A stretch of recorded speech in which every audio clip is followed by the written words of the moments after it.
Hello बच्चों, let's read this question. So this question says how much force is required to lift a mass of 100 ग्राम.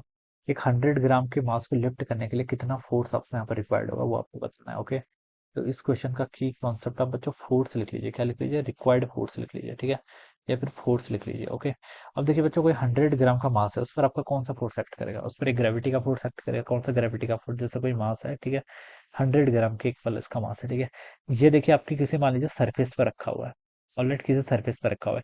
इस पर एक ग्रेविट अर्थ क्या लगाएगा? एक अपनी तरफ पुल लगाएगा. पर अर्थ के कारण जो पुल लगता है towards the centre of the earth, वो कितना मतलब का mg के इक्वल होता है. ठीक है, तो इसको अगर देखिए आपको क्या करना है, लिफ्ट करना है, तो आपको देखिए इसको लिफ्ट करने के लिए mg के बराबर तो आपको मिनिमम फोर्स देना ही पड़ेगा. mg से थोड़ा सा ज्यादा देना पड़ेगा. ठीक है, लेकिन mg के इक्वल हम उसको कैलकुलेशन पर्पज के लिए लिख सकते हैं. ठीक है, तो देखिए जो इस पर फोर्स हमें अपवर्ड डायरेक्शन देना पड़ेगा इसको लिफ्ट करने के लिए, वो mg के इक्वल देना पड़ेगा. ठीक है, तो यहाँ पर से हम लिख सकते हैं एफ किसके इक्वल हो जाएगा? आपका mg, क्योंकि इस ऑब्जेक्ट पे आपका अर्थ का ग्रेविटेशनल पुल लग रहा है. ठीक है, मास कितना है? 100 ग्राम, जिसको मैं 0.1 kg भी लिख सकता हूँ.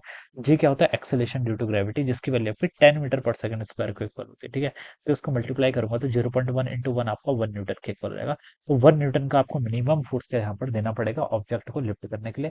तो जो बी वाला ऑप्शन है बच्चों, वो क्या होना चाहिए? इसका आंसर राइट आंसर हो जाना चाहिए. ठीक है, this should be the answer of this question. तो बहुत बेसिक सा प्रॉब्लम है. ओके, इस तरीके से क्या करेंगे, इसे सॉल्व करेंगे. So I hope you all understood this concept. All the best and thank you so much.